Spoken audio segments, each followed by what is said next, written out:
What's going on, guys? UFC 308. We back in the desert with our boy Johnny Walker.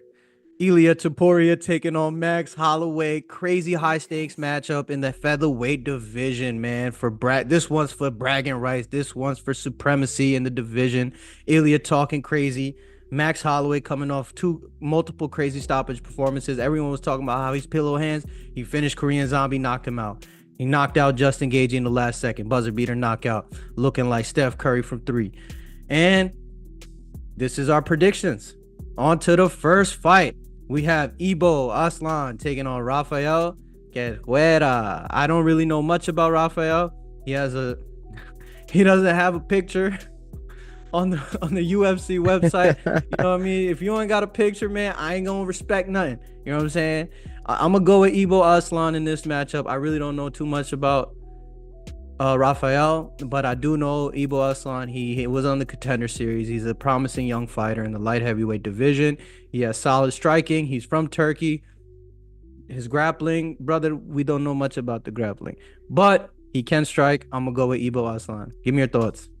Man, Rafael Carquera making his UFC debut. I mean, I looked at his record, 11-0 with 8 knockouts, 2 submissions on his record. I'm making this dude sound like Triple G out here. 8 years, knocked out every opponent.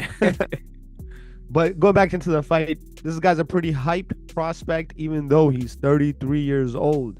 You know, sarcasm. Aslan from Turkey coming in hot. 13-1 with 13 wins via knockout, 28 years old. His only loss is by a rear naked choke. These light heavyweights about to throw down, man. I also have Aslan. Long story short, I also got Aslan. I think he might get this done via TKO. Man, y'all know what the time is, man. Shout out to Extreme Couture. That's where he trains out of. So you know he's coming in with that solid coaching game plan. He's going to get this done easy. Yeah, man. On to the next matchup. We have Bruno Silva in the middleweight division taking on Ismael Nazarov. Now, not a lot of people know this, but Bruno Silva and Alex Pereira had an absolute stand and bang war, man. Bruno Silva had a better, more competitive fight with Alex Pereira than anybody in the light heavyweight division. You know what I'm saying? That's crazy. Bruno Silva, super hit and miss, 1-4 in his last 5. Nazarov is 2-3 in his last 5, but he did pick up a guillotine choke in Brave FC in his last fight. But this is his UFC debut, man. 23-7. On the other hand, we have Bruno Silva who's 23-11. Give me your thoughts on this, E.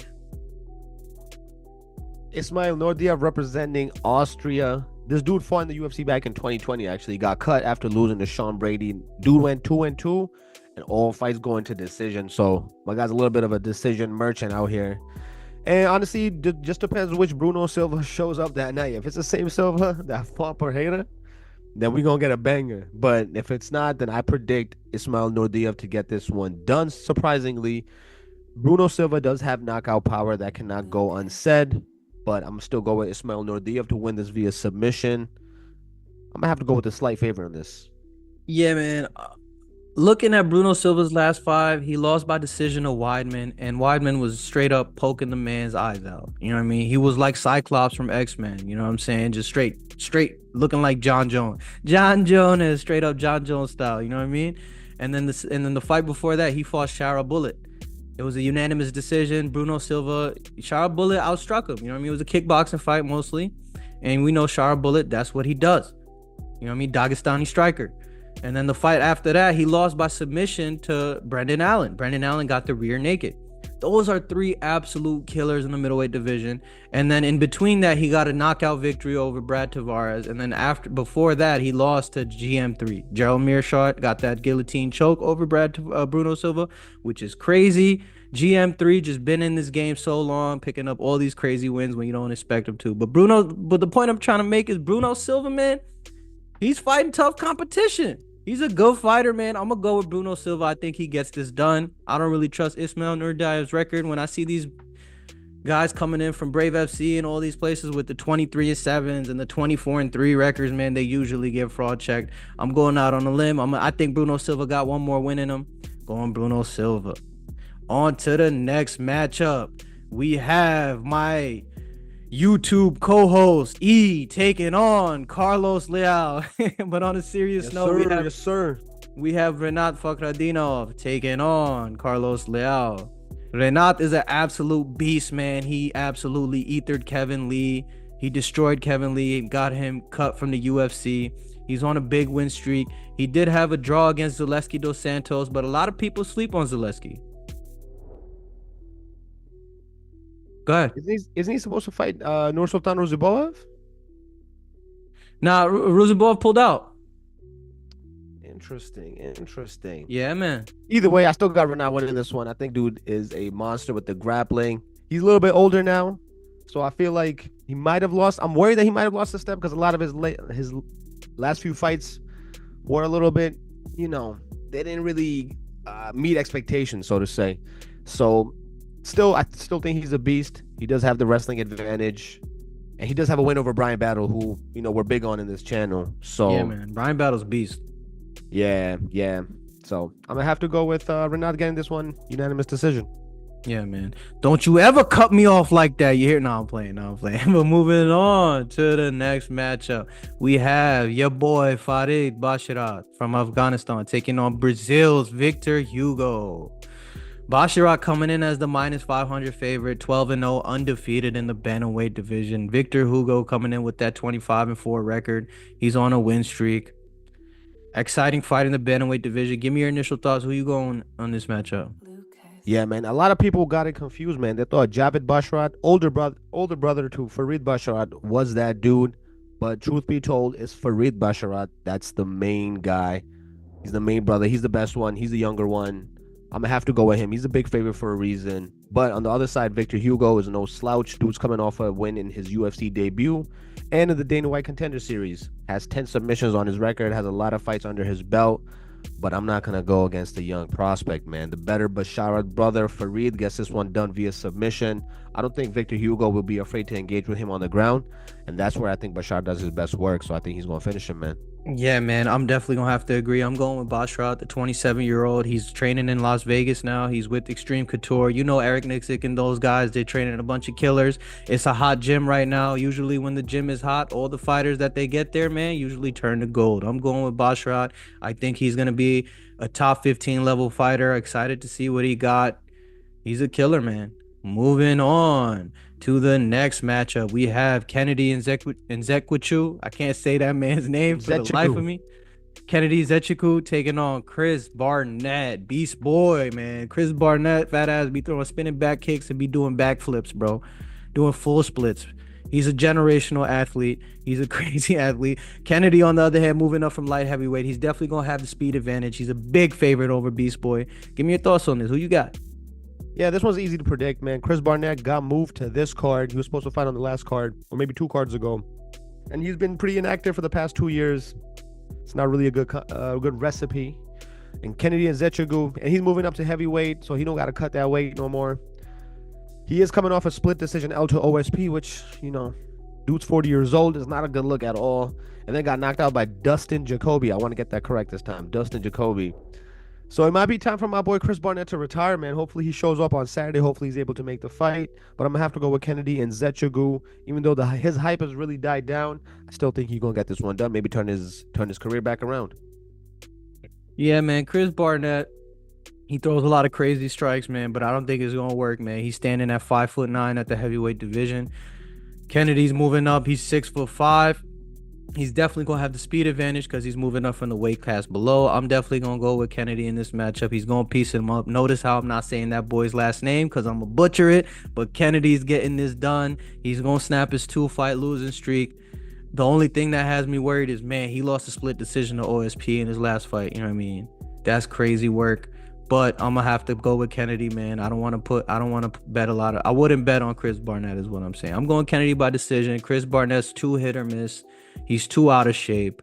He doesn't take his career seriously by the way he looks. But hey, man, that's just me judging. I'm a fat boy myself, man. He's also 40, man. Yeah. I'm just talking strictly. I'm just keeping it strictly sports-wise. You know what I'm saying? But moving on to the main card, we have Abus. Stand and bang with me, Abus. Sean Strickland style. Abus Magomedov taking on Bruno Ferreira, man. What? Abus Magomedov, we all know he could strike his ass off for one round. He's another guy like Conor McGregor, man. He comes out hot in that first round, and like Michel Pereira, but he tends to fade. Taking on Bruno Ferreira, 12-1, man. Who you got in this matchup? Man, I'm not gonna lie. This fight, I went back and forth so many times. Straight banger right here. Abus Magomedov is known to come out hot right out the gate. He does have the height and reach advantage in this one. On the other side, though, Bruno Ferreira is a slightly younger. And aside from getting knocked out by Ruziboev last year, all of his UFC fights have ended in the first round. Dude just comes out hot as well, so this one should be a banger early. Abus is the slight favorite, but I'm surprised because he's coming off a win against Warley Alves. But before Warley that, Alves got a submission over Colby Covington. Little fun fact for you. okay. But before that, he lost to Strickland and Caio Bahalo. No, not too shabby. So, in my opinion, I'm just concerned that Abus might have lost a step. But despite that, I still think he's a veteran fighter. And I think he can contain Bruno Ferreira's output. I think he can do it. I don't think Bruno will sleep Abus. I don't think that's going to happen. And for that, I'm going with Abus to win by decision, man. I think he's going to be able to weather the storm. Yeah, man. I don't know, man. I think I'm gonna have to go with Bruno Ferreira in this matchup. He comes out really hot. Abus Magomedov also comes out really hot. But we seen Abus tends to fade, man. Bruno Ferreira is going to stay hot. He's going to keep coming at you with that crazy pressure. The only thing that worries me is he lost to Ruziboev.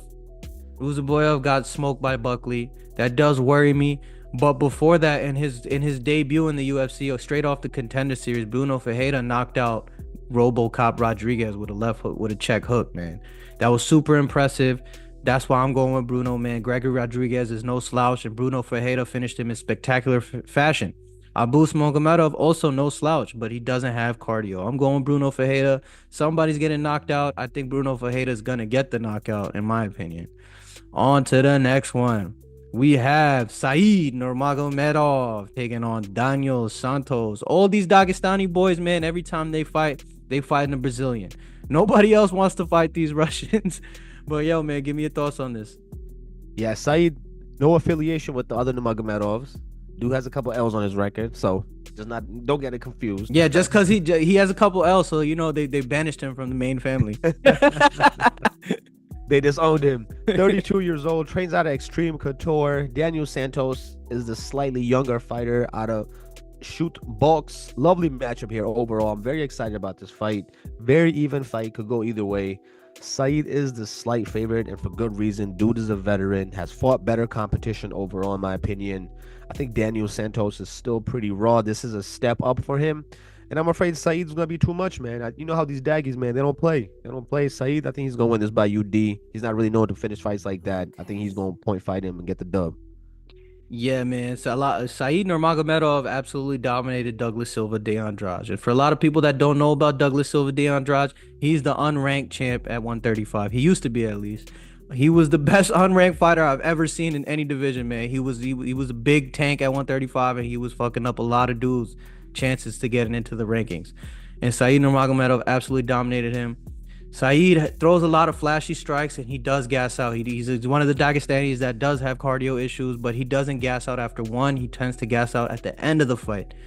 But I think the striking is going to be too much. You know, Daniel Santos coming in from shoot the box, he's going to walk forward, and Said Nurmagomedov tends to pick apart those fighters that walk forward and try to throw heavy boxing combinations.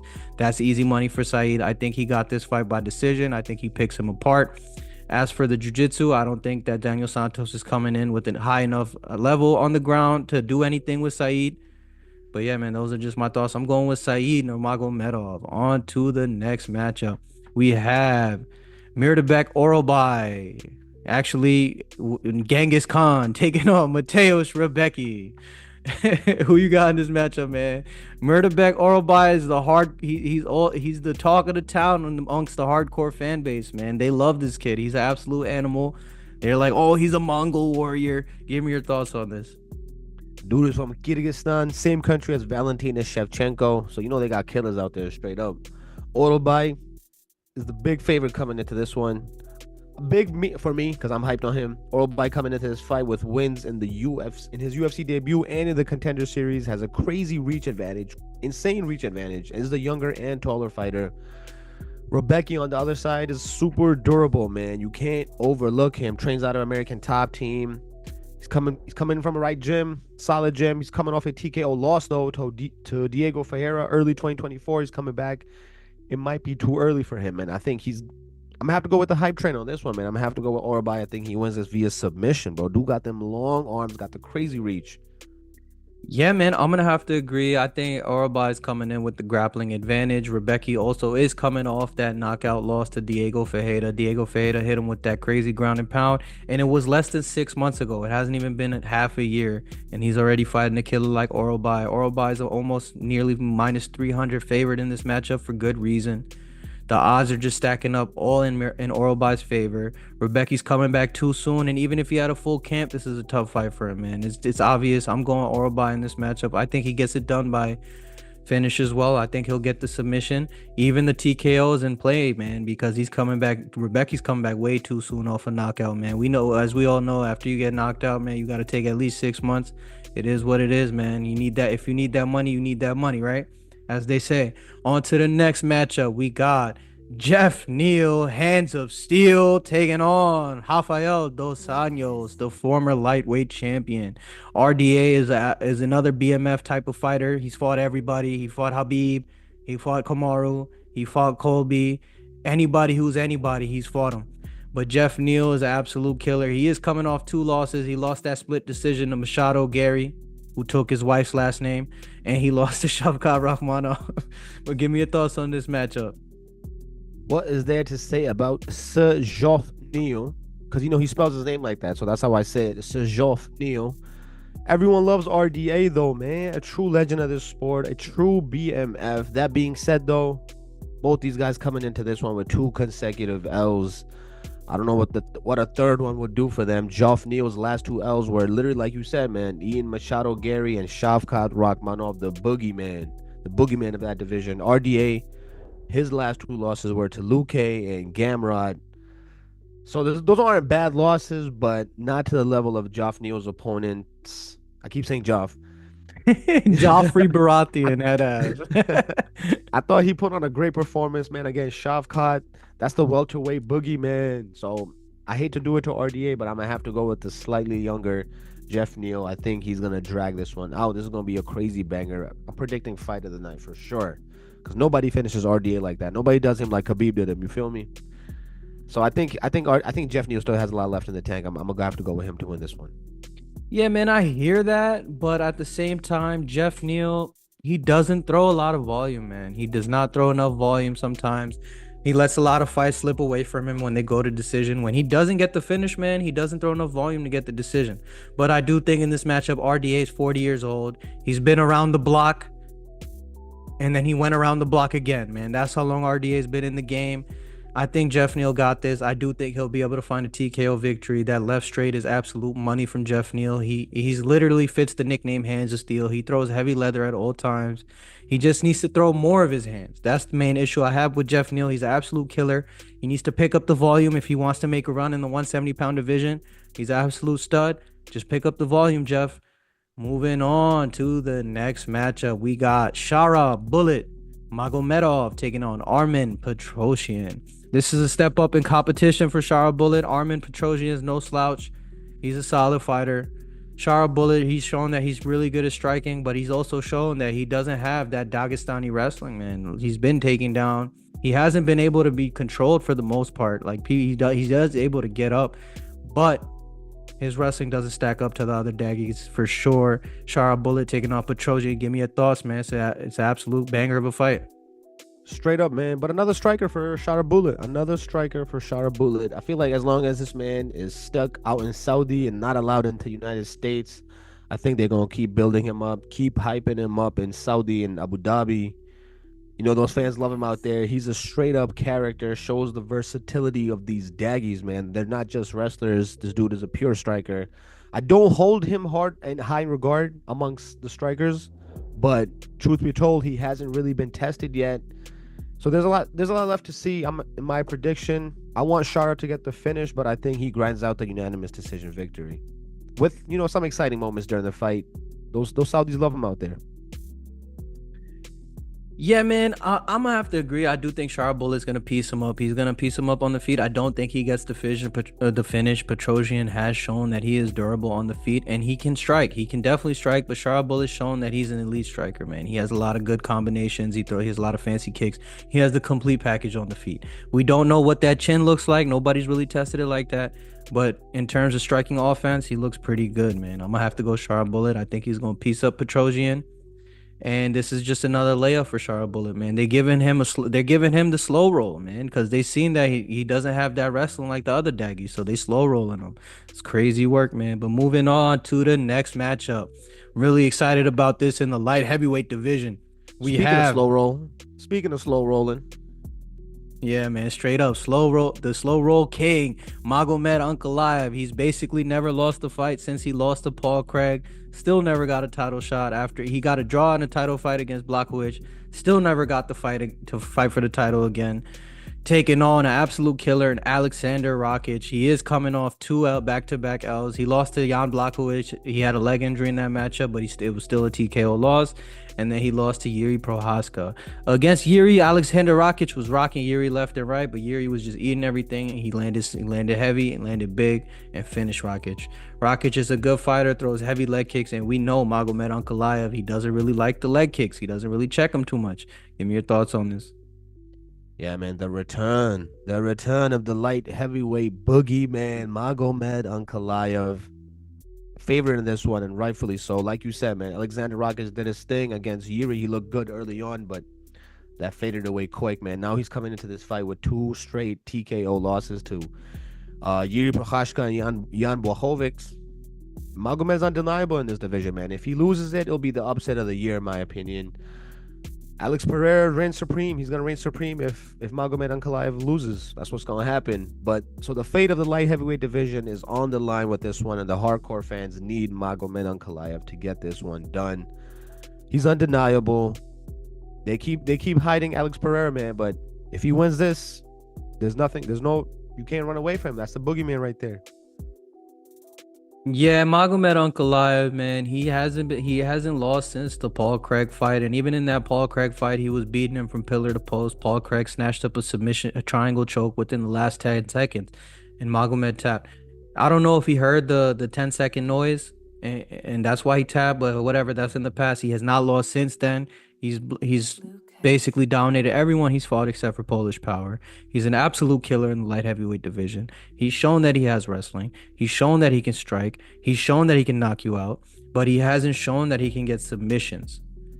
But in this matchup, I do think Magomed Ankalaev got it in the bag. I'm gonna have to go with Magomed Ankalaev by decision, but I would not bet on this matchup. Magomed coming in as a heavy favorite, minus 410. Rakic is a big underdog, plus 320. I would, if you're going to bet on this, I would throw some money on Rakic, man. It might be worth it because Rakic throws really heavy leg kicks. Magomed Ankalaev in the Jan Blachowicz fight, we saw that was a big hole in his game, man. He was eating every leg kick. Rakic throws the heaviest leg kicks in the light heavyweight division. Listen, Upset potential is there. I'm going to go on a limb. I'm going to say Ankalaev gets the TKO finish in the second round. He needs a big win. He needs to win in style. I think he's going to get it done, man. Yeah, I mean, he did. Rakic is coming off that KO loss to Yuri, and it was 6 months ago. So I don't. It was pretty vicious too. So the KO potential is there, but I think Magomed Ankalaev gets it done by decision. Moving on to the featherweight division, we have Lerone Murphy, the undefeated phenom from UK, taking off 50K Dan Ige.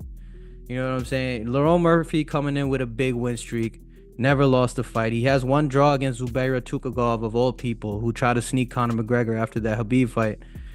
But Dan Ige, 50K, man, he's known to take all the tough customers in the featherweight division. He'll fight anybody, anywhere, anytime, on any notice. Give me your thoughts on this. Yeah, man, the UFC must really love Dan Ige for putting him over Magomed Ankalaev on the main card, because that's absurd, man. That's messed up. Truth be told, though, he did save the event. And they don't like Magomed. Went up against Diego Lopez. So, I'm sure they're grateful. That being said, he has his hands full against Lerone Murphy, undefeated featherweight fighting out of England. Crazy fact, though, these guys are actually the same age. So, to think, it sounds like Lerone Murphy's a younger fighter here, but We can't ignore Dan Igue's knockout power, and he can put anyone's lights out at any time in featherweight. So, another fact, he's never been finished before. No Diddy, and neither has Lerone Murphy. So that's what makes this fight very exciting. Dan Ige did go toe-to-toe against Diego Lopez, who's top 5 in that division now, put on a great performance. Granted, he didn't have to cut any weight for that fight. So this one's a little bit hard to predict, man. I keep going back and forth, but I'm going to have to go with the undefeated Lerone Murphy. I think this one could be the fight of the night. I think Murphy gets this one done via UD. I don't think he can finish Dan Ige, man. Yeah, man. Lerone Murphy in his UFC career, he's been in the UFC for like 4 or 5 years at this point. A lot of people don't know that. He's been in the UFC winning fights for a minute now. And what he's shown is he has really good takedown defense and he has really good striking. He has a crisp 1-2, and he throws heavy body kicks and heavy leg kicks. He's a very crisp striker. He looks, honestly, he fights a lot like Leon Edwards, but he's a little more active on the feet. Dan Ige in this matchup, I don't really see where he has the edge. I do think Dan Ige has better jiu-jitsu, but I don't think he has good enough wrestling to get the fight to the ground. I think Lerone Murphy's going to pick him apart. Dan Ige is a veteran. I do think he's not going to get blown out. I think he'll definitely win a round, but I think Lerone Murphy gets this done 29-28. Dan Ige shown he has a good chin as well. I don't think he's going to get knocked out. Lerone Murphy is a stud in the featherweight division. He's going to get this done 29-28 over Dan Ige. Moving on to the co-main event, we got Rob the Reaper Whitaker taking on Khamzat Boris Chimaev. Yo, I can't wait for this fight. Everybody talking about how Khamzat's a pull-out merchant. Everybody talking about how Rob Whitaker is the Reaper. He gonna fight anyone in the middleweight division, and he's proved that. Rob Whitaker finished Aliskerov. He didn't have to fight Khamzat Chimaev. He already pulled out, and Rob Whitaker said, yo, after I finish Aliskerov, he said, yo, I need Khamzat. I want to end these Dagestani boys. I want to end these Caucasus Mountains boys. None of these dudes could beat me. I want Khamzat Chimaev, and that's what you get in Abu Dhabi. Khamzat Chimaev taking on Robert Whitaker is finally here. He better fucking show up. I need to see this fight. Give me your thoughts on this, E. As you can tell, I'm excited. I can see, man. Truth be told, I am very surprised the UFC rebooked this fight after Robert knocked out Aliskerov. Very surprised with the rebooking, but excited nonetheless. Robert the Reaper and the return of the Wolf, man. It's been a while, man. Khamzat Chimaev. Super excited, man. I hope, and I pray, man, Khamzat is able to make that walk into the octagon for this one, man. I am concerned about what version of Khamzat shows up. Is he gonna be 100%? He hasn't been the same since his retirement announcement, and then he had to walk that back because his actual life was in danger. You know what I'm saying? If you know, you know. Shout out to Chechnya. Khamzat is a slight favorite in this one, rightfully so. Still 30 years old, still very young. Robert Whitaker's a little bit older, 33. Is this a 3-round fight? I think this it is, a 5-round fight, man. They stacking the odds in Rob's favors, man. Yeah, man. The 5-round, I gotta consider Whitaker, man. Whitaker, he's taking that one, but in 3 rounds, I would like Khamzat more. In 3 rounds, nobody beating Khamzat. That's what I'm saying, man. 5 rounds is tough, but let's see, man. Has he really been putting in that work? Hey, man, I'm gonna need you to get off that fence you sitting on, my boy. Listen, man. Listen, you know who I'm going with, man. I gotta take Khamzat. I don't think he finishes Robert, but I still think he wins this fight. Unanimous decision. You going Khamzat by decision? I'm going Khamzat, baby. I think he's gonna get 3 rounds. I think he's gonna be able to get 3 rounds. Hopefully, he doesn't get dominated in the last 2, but I think he's gonna be able to get 3 rounds for sure. Interesting. I do think I'm gonna have to agree with you. I think Khamzat's gonna win, but hey, get this. I think he's gonna finish Robert Whitaker. Robert Whitaker has shown that. Listen, man, he's been dropped by jabs before. Khamzat Chimaev, he dropped Gilbert Burns with that power jab in the southpaw stance. Khamzat Chimaev has shown that he has heavy hands. He has a heavy right hand and he has a heavy left hand. Both hands are heavy, and we all know about that high-level wrestling. He takes you down off rip, and you guys can't do anything about it, and he hunts the submission. He hunts the submission like a wolf. That nickname fits him to a T. He's going to be very active early, and I think Robert... He's gonna put that pressure on Rob off rip, man. He's gonna make him defend takedowns. He's gonna make him defend submissions, and he's gonna make him defend the hands. Yeah. I think Khamzat Chimaev is gonna get that finish in the first round, man. I think he's gonna hurt him with some jabs. I think he's gonna hurt him with that right hand, and I think he's gonna drop him or maybe rock him and take him down and get that submission victory. Robert Whitaker is a hard man to take down and get a submission over. Yep, But I yep. do think Khamzat Chimaev can definitely hurt him, man. Robert Whitaker, as we shown, when he fights heavy-handed people, he gets hurt every time he gets hit clean. It's hard to hit him clean. But Yeah, Khamzat man. Chimaev has a very active jab, a very good jab, and it's very powerful. I think that jab is going to be the main weapon that's going to rock Robert Whitaker. He's going to get that takedown. He's going to get that submission. That's my thoughts. But Yep, hey, yep. Just it really depends what version of Hamza shows up, man. He has to be disciplined. He has to listen to his coaches. When he does that, that's the best version of Hamza Chimaev we're gonna get. If he's disciplined, he's using that jab, he's using proper distance management, he's gonna get this one done easily. And he has a good route to victory, but we know Robert is the anti-wrestler, man. You can't wrestle with this dude, bro. He's too strong. Built like an ox. That's why he's the Reaper, man. This is a very exciting fight. I'm very excited for this one. yeah, man. Let's see But what happens. Khamzat Chimaev, I don't think he can win a decision. I think he needs to win this fight by finish, and I think he will get that finish. Robert Whitaker's shown that this late in his career, he does tend to get rocked in every fight, and he's able to come back. But against someone as dangerous as Khamzat Chimaev, if he rocks you, man, he can knock you out or he could submit you. It's just too many options for him. I'm going Khamzat Chimaev. Rob's the man. I love Rob. He'll fight anyone, anytime. But hey, man, I just think Khamzat Chimaev is gonna get it done, and he's gonna fight DDP after that. But moving on to the main event. Everyone's been waiting for this matchup. Oh my God. This is a crazy fight. Featherweight title on the line. Pride on the line. Ego on the line. We got Max Bless Holloway trying to reclaim the title for a second time. First time was so nice, I had to do it twice. That's what Max Holloway trying to do. Taking on Ilya El Matador, Topuria.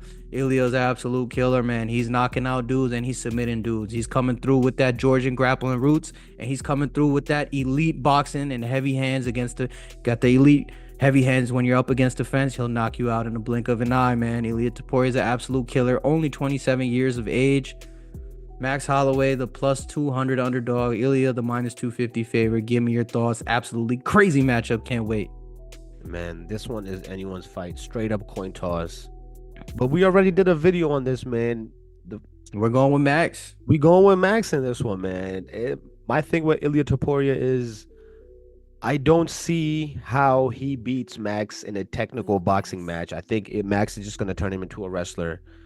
I love Ilya. Ilya's a solid fighter, but he has no finishes. He has no finishes via submission. I think he did submit what's his name, Bryce Mitchell. Otherwise, he beat the That shit was out of more him of all he fight. was beating Bryce Mitchell up. Yeah, and he just finished him. Yeah, it was more of a humble thing. But and submission wise, I don't think he's that good in the grappling. So I don't think he's gonna be able to submit Ilya's Max. a killer on the ground. Ilya's a killer on the ground. He was known as a grappler before he came to the UFC. But he got that Georgian roots, man. He's a solid wrestler, man. 8 wins Solid by wrestler. submission. He got more submissions than knockouts. 8 wins by But he submission. only got one in the UFC. Only one in the UFC. So this is high level. This is different. And you know, Max Jiu-Jitsu is on point. Max Jiu-Jitsu, he don't play. No, I know. I don't think he'll be able to submit Holloway. The point I'm just trying to make is I do think Ilya Topuria is an elite grappler. And I think he's been working on that for this Max fight because I don't think he's gonna be able to stand with him for sure. For sure. I'm very excited about this matchup, man. You think Ilya takes him down, just holds him down, and If he This is a takes him boring down, fight? I don't think he'll be able to hold him down for the whole round. Max Holloway has nearly 25 round fights in the UFC. Think about that. He has like 16 or 17 5-round fights, scheduled 5-round fights. He doesn't have to fight all 5 rounds, but he's been scheduled to fight like 16 or 17. Some crazy number 5-round fights. He has a lot of 5-round experience. And in those fights, we've never seen him get taken down by anybody. We've never seen him just ground and pounded. We've never seen anybody take him down and lay and prey on him. We've never seen anybody push him up against the fence and just hold him there and foot stomps Kamaru Usman style. We've never seen that happen to Max Holloway, man. He's an absolute killer, and we have enough data to know that he is who he is, man. He's not a fighter who gets taken down and out grappled. He's not a fighter that you can submit, and he's not even a fighter that you can knock out on the feet because we've never even seen that. And he's fought all the heavy hitters. He fought Dustin Poirier 2 times. He fought Conor McGregor. He fought Justin Gaethje. He fought Volkanovski. He fought Jose Aldo. He fought Anthony Pettis. Max Holloway has fought anybody who's anybody in the UFC featherweight division. Who's who in featherweight and lightweight, man. Max Holloway is an absolute icon in this game, absolute legend. So Ilya is gonna have to get it done by knockout, and if he doesn't knock him out in the first 2 rounds, Exactly. Max Holloway's winning this fight, man. all right, so let's explore the paths to victory for each fighter. Ilya Topuria, I think his best path to victory, like you said, is a knockout. On the other side, Max, his best path to victory is a five round domination boxing clinic. His output is gonna be insane. He's probably gonna throw over 1,000 punches. I don't think Ilya lets him though. That's my thing. But if this is a straight Ilya has fight, crazy power. There's no way he's throwing 1,000 strikes. Yeah, there's no way he's throwing 1,000. You can't throw that many strikes against someone that's cracking like that. Ilya can crack, man. But as we saw in that Volk fight, Ilya is not as technical, is not as skilled as Volk was. Yeah, a lot of people forget. 3 rounds with Volk. Talk about that Volk fight in Ilya. Yes, sir. Let's get into that because Volk was winning that fight. Volk was winning that fight up until the point where he got knocked out and his lights went out. Volk was landing nice body kicks. He was landing nice lead leg kicks, and he was landing nice jabs all in the first and even in the second round. He was winning the second round. Had that boy, like you said, looking like Barnacle Boy from SpongeBob. Yeah, he was looking like Rudolph the Red-Nosed Reindeer, man. He was jabbing him up. His nose was looking bad, and he caught him clean. Respect, he won the title that way, but I don't think it's the same outcome if they run it back, man. And you know Volk is coming back. I think Max is just as skilled as Volk was because Max arguably won 2 of those fights. 2 of those 3 fights that he had with Volk, Max won those fights, in my opinion. Maybe one. One for sure, but if 2 for sure, like possibly, right? So think about it. I think Max just has way more experience, way more 5-round experience, and Ilya better be ready to go 5 rounds, man. And if he's not, Max is winning this one all day. Hey, man, I just want to point out Ilya Topuria is a beast. He could crack. He has wrestling. He has good jiu-jitsu. But here's a flaw in his game. He's a short fighter in the featherweight division. He's standing at 5'7". He only has a 69-inch reach, man. He doesn't have a crazy reach, and he's short. He does have crazy power, but we've seen in all his fights, when he has success is when he backs up his opponent against the fence. When his opponent is not against the fence, his offense isn't that crazy, man. He's not landing those heavy combinations. They're just off slightly every time when you're in the middle of the octagon as opposed to against the fence. If he backs you up against the fence, Ilya Topuria might be the best fighter in the game if he has you against the fence. He's throwing those vicious combinations when you has you against the fence. You have nowhere to go. All that force is hitting you straight head on when you're against the fence, and he's very vicious and dangerous in that scenario. But outside of backing you up into the fence, his boxing offense isn't that good. But that's why I feel like Max Holloway, he's not going to be against the fence the whole time. He's going to piece him up out in the middle. When he gets backed up, he's going to move out the way. Max Holloway's shown after these 3 Volk fights, he's leveled up, man. He's coming through with better footwork. He's coming through with more volume. He's coming through with more variety. He's throwing a lot more kicks, a lot more techniques in general. He's not just boxing heavy. I'm the best boxer in UFC, baby. He's not just trying to do that anymore. He's hitting you with the complete game. Max Holloway is gonna I don't know, he's definitely not gonna dominate, but he's gonna win that 48-47 decision. He's gonna win 3 of the rounds out of the 5. I think Ilya might be able to get 2 rounds off big moments. The rounds that Ilya wins is because he's gonna have big moments in those rounds. I don't think Ilya can win a round off Max Holloway skill for skill. I'm going Max Holloway with the upset victory in the main event, man. One of my favorite fighters, old-time legend. Gotta go with Bless, man. Blessed is the best is blessed, baby. Yes, sir. Yeah. And that's Full Guard MMA. We said that out at the same time, and we out. Peace.